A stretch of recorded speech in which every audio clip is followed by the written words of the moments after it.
अस्सलाम वालेकुम my dear students, उम्मीद है कि आप सब ठीक होंगे। जी बच्चों, ये भी हमारे पास चैप्टर नंबर 25 डिफरेंशियल कास्ट, उसी के ये क्वेश्चन है। ये बुक से बच्चों क्वेश्चन नंबर 14 है, यहाँ पे नोट्स पे ये 13 नंबर पे आ रहा है, लेकिन बुक से ये 14 वाला क्वेश्चन है।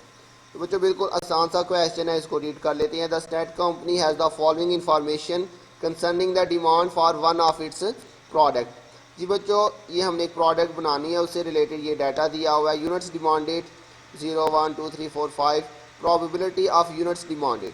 जी बच्चों, कितने कितने यूनिट्स की कितनी कितनी प्रोबेबिलिटी है वो उसने हमें बताई हुई है, 0.10 0.15। इसी तरह से contribution margin of units demand. तो कंट्रीब्यूशन मार्जिन बच्चों, एक यूनिट के ऊपर हमें कितना कंट्रीब्यूशन मार्जिन होगा वो भी उसने बताया हुआ है। The expected contribution margin. जी बच्चों, एवरेज कंट्रीब्यूशन, एक्सपेक्टेड मतलब एवरेज आपने कंट्रीब्यूशन मार्जिन कैलकुलेट करना है। तो बच्चों जब भी आपको किसी चीज़ की प्रोबेबिलिटी गिवन हो, उसका आपने बच्चों जब एवरेज निकालना है तो बिल्कुल सिंपली आपने बच्चों क्या करना है, उसकी प्रोबेबिलिटी को उसके बच्चों आपने जो भी चीज़ दी हुई है, प्रॉफिट है, कॉस्ट है, उसके साथ मल्टीप्लाई करके टोटल कर लेना है, तो वो आपके पास उसका एवरेज आ जाएगा, एक्सपेक्टेड आ जाएगा। एक्सपेक्टेड का मतलब यहाँ पे एवरेज है। तो बिल्कुल आसान सा बच्चों ये क्वेश्चन है। तो ये देखिए आपके पास ये प्रोबेबिलिटी, ये आपके पास यूनिट्स थे, ये प्रोबेबिलिटी, और ये इसका कंट्रीब्यूशन मार्जिन भी गिवन था।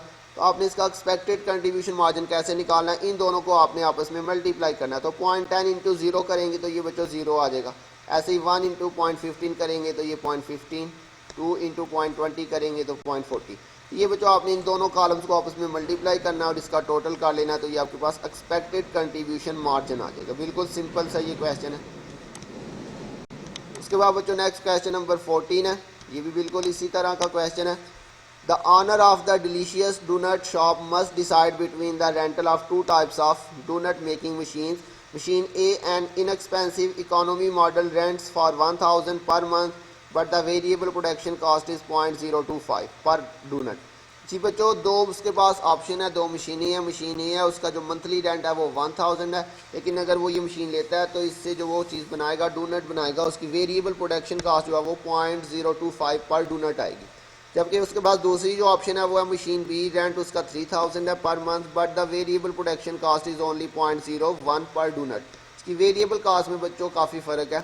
Monthly demand varies between 1 lakh and 1,90,000 donuts according to the following probability. ये डिमांड है, ये इसकी बच्चों प्रोबेबिलिटी है। A cost comparison study of the two machines. तो बच्चों आपने कॉस्ट कंपैरिजन करना है, किस में ज़्यादा कॉस्ट आ रही है, किस में कम कॉस्ट आ रही है। तो उसके लिए बच्चों देखते हैं, हमने नीचे इसका सॉल्व किया हुआ है।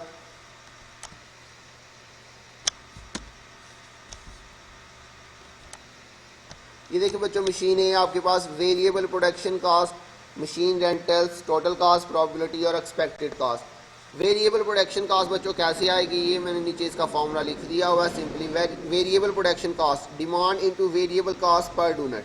तो डिमांड देखिए बच्चों हमारे पास ये गिवन थी क्वेश्चन के अंदर, ये 1 लाख, और वेरिएबल कॉस्ट भी बच्चों उसने हमें यहाँ पे बताई हुई थी मशीन ए की, ये आपके पास है 0.25। तो ये बच्चों क्या करेंगे, वेरिएबल कॉस्ट को डिमांड के साथ आपने, ये 1 लाख डिमांड है, तो 1 लाख इंटू क्या आपने करना है बच्चों 0.025, तो ये मल्टीप्लाई करेंगे तो बच्चों ये आपके पास 2500। तो ऐसे ही आपने बच्चों इसकी जो डिमांड है ये 1,20,000 150, इन सब को आपने बच्चों 0.025 के साथ मल्टीप्लाई करते जाना, तो ये आपके पास वेरिएबल प्रोडक्शन कॉस्ट आ जाएगी। मशीन रेंटल बच्चों उसने आपको बताया था, मशीन ए का जो रेंट है पर मंथ वो बच्चों 1000 था, ये गिवन था क्वेश्चन के अंदर। यहाँ पे ये देखें, तो ये आपके पास बच्चों 1000 आ जाएगा सब के अंदर। टोटल कास्ट कैसे आएगी, इन दोनों का टोटल आपने करना है 2500 और 1000, ये 3500। और इसी तरह से बच्चों आपने ये सारा प्लस कर लेना है। प्रोबेबिलिटी गिवन थी क्वेश्चन के अंदर बच्चों, ये हमारे पास प्रोबेबिलिटी है। तो प्रोबेबिलिटी के साथ बच्चों आपने टोटल कास्ट को मल्टीप्लाई करते जाना, तो ये आपके पास एक्सपेक्टेड कास्ट या एवरेज कास्ट आ जाएगी। ये 3500 इंटू 0.12 करेंगे तो ये 420 आ जाएगा। ऐसे इन सबको मल्टीप्लाई किया तो ये आ जाएगा, और इसका आपने टोटल कर लेना है। तो बच्चों ये 4652 पॉइंट जो है वो #50 आ जाएगा। तो ये बच्चों आपके पास टोटल कास्ट आ जाएगी। अगर आप मशीन ए ख़रीदते हैं तो आपकी टोटल कास्ट इतनी आएगी, और अगर आप मशीन बी ख़रीदते हैं तो बच्चों उसके लिए भी आपने बिल्कुल सेम ऐसे ही वर्किंग कर लेनी है। वेरिएबल प्रोडक्शन कास्ट, इसका बच्चों वेरिएबल रेट जो है वो बस चेंज हो रहा है। ये आपके पास अब वेरिएबल रेट हो जाएगा मशीन बी का 0.05, और इसका जो रेंट है वो कितना बच्चों 3000 पर मंथ। तो ये सेम बच्चों जिस तरह आपने ये वेरिएबल प्रोडक्शन कास्ट निकालनी है, ऐसे ही आपने ये भी डिमांड के साथ वेरिएबल जो उसका रेट है वो मल्टीप्लाई करके निकाल लेनी है। उसके बाद मशीन रेंटल 3000 पर मंथ है, इसमें इन दोनों को टोटल करेंगे, ये आपके पास वेरिएबल प्रोडक्शन कास्ट और मशीन रेंटल, ये आपके पास 4000 आ जाएगा। ये ऐसे ही आपने बच्चों टोटल कास्ट निकालनी है, प्रॉबिलिटी वही आएगी। उसके बाद बच्चों आपने टोटल कास्ट को प्रोबेबिलिटी के साथ मल्टीप्लाई किया तो एक्सपेक्टेड कास्ट आ जाएगी। तो ये बच्चों फाइनली हमने इसका टोटल किया तो ये 4461.00 आ रहा है। तो जी बच्चों उसने कहा था कास्ट कंपैरिजन आपने करना है, तो कास्ट कंपैरिजन में हम टोटल कास्ट को भी आपस में कंपेयर करेंगे और फिर हम इंडिविजुअली भी देखेंगे कि इंडिविजुअली जो है वो कौन सी कास्ट कम आ रही है, कौन सी ज़्यादा आ रही है, कितनी डिमांड के ऊपर कितनी कास्ट आ रही है। तो ओवरऑल बच्चों अगर हम देखें तो मशीन बी की जो है वो टोटल कास्ट हमारे पास जो एवरेज कास्ट आ रही है वो 4461 है, और जबकि मशीन बी की जो है मशीन ए की जो है वो 4652.50 है। तो बच्चों मशीन बी की जो टोटल कास्ट है वो कम आ रही है। तो ये बच्चों हमने लिखा machine B promises the lower expected cost, इसकी जो कास्ट है वो कम आ रही है।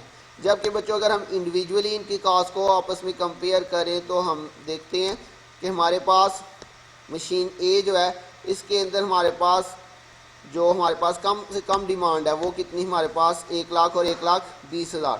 तो बच्चों 1 लाख और 1,20,000 अगर हमारे पास डिमांड होती है तो मशीन ए की कास्ट जो है वो हमारे पास कम आ रही है। देखिए जी बच्चों ये हमारे पास 420 है और ये 480 है। तो मतलब 1 लाख और 1,20,000 के ऊपर इधर आ रहा है 680 और इधर आ रहा है 714।